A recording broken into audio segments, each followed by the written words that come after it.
You've been voted out by the majority. Please return to your seat. What about all of the rabbits that die? Have you ever spent time on a farm? Yeah, have you ever talked farm to farmers? Okay, and how many mice, how many rabbits are murdered to produce vegetables? 80% of all of how the many vegetables are murdered that to produce vegetables? 80% of all of them are fed to factory farms. I've just told you, 80% of all of claim is extreme suffering for trivial pleasure is morally indefensible.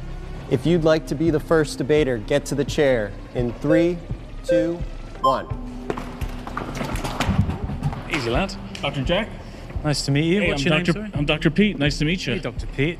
Non-human animals. Only 7% I'm going to stop you right there. I'm going to stop you right there. The soy is grown for the oil. The soy is grown for the oil. It is literally extracted. The leftover product is then fed to cattle. That is a manipulative statistic. I am here for discussion. You won't address the point. Let me respond. Go back to the soy. Go back to the soy. Go back to the soy. Yeah, it's going to have more protein than your eggs.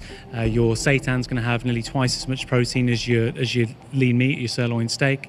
Your soy milk's going to have more protein than your whole or semi-skimmed milk. So I'm always surprised to hear people can't get the protein. I wonder, like, did you do those things? Did you carefully pick all of those? It's an inflammation issue. So I am very excited about this topic. I think it's super interesting that it touches on so much and all sorts of food. So I'm an emergency medicine physician. Do you want to, on the claim I made, first of all, do you want to, do you disagree with that first? I do. You disagree, extreme suffering for trivial pleasures morally indefensible. Can I give you the reason, then you can disagree? Yeah. That the majority of soy is fed to cattle. And I'm telling you that is inaccurate. It's not as if the soybean in it, listen to me. It's the nuance. It is the nuance that you were trying to deflect with.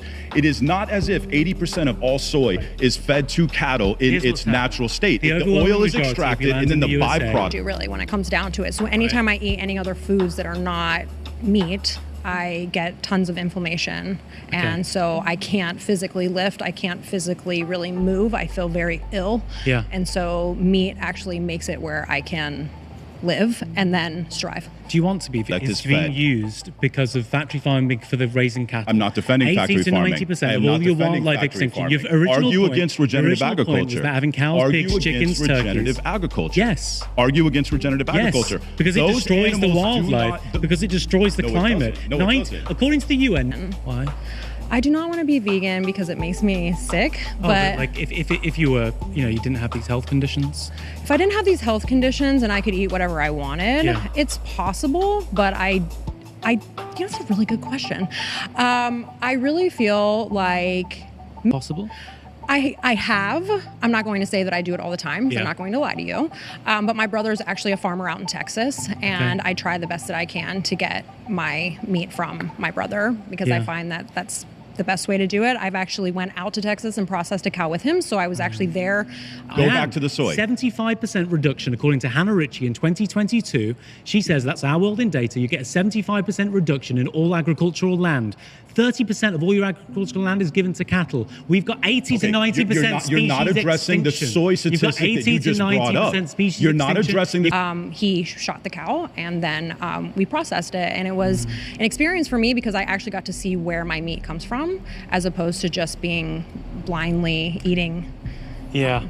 I'm not sure I'd enjoy it more if I got to see the creatures being. Well, my family, they were butchers and 5%. It is literally the byproduct. They grow the soy for the oil. Even if it wasn't being fed to the animals, they would still grow the soy. True. Only 13% of it. That is true. I've got the reference right here. Yeah, and you don't understand the statistic. If you go and actually look at the statistic, all of the soy is taken, the oil is suppressed, and then the byproduct is what is fed. And so I like to just kind of continue that in my family. But I was a vegan vegetarian, like I said, and when I was younger, and I do see where you were coming from as far as like where it could be ethically more sound. But unfortunately, I've looked everywhere because I've sort of met a bunch of people like you, and I'm always, like I say, I'm always skeptical because the stuff that I read seems to go in the opposite direction. The only study I found said it was about 0.1 to 0.2% of people have a condition like yours where they actually need the meat. But it seems like, when I meet people, it's more like 10% of people. So I do find it hard to, I think when you put those two diets in front of someone, like if we're not in this debate and someone said to you, right, here's one diet where you take a